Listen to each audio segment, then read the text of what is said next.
حرة الرقبة الخلفية، وسيبنا 6 سنتي للمرد.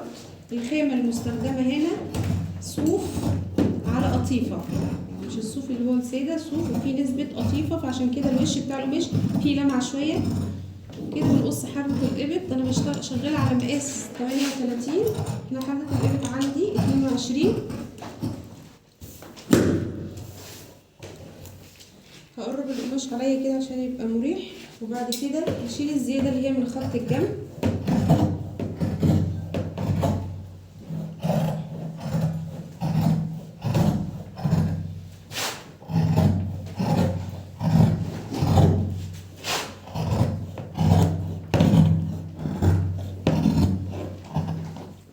تمام.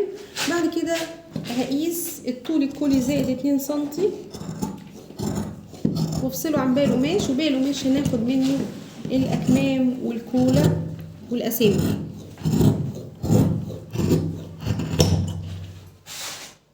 شيل الجزء ده اقفله خالص. يبقى انا طلع معايا ايه؟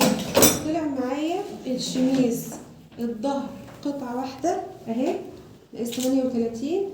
الامامي هيطلع ايه؟ قطعتين اهو. بس انا دلوقتي مش هفصلهم. هعمل ايه؟ هعمل اختلافات في الامام، اختلاف حرة الرقبة الامامية واختلاف حرة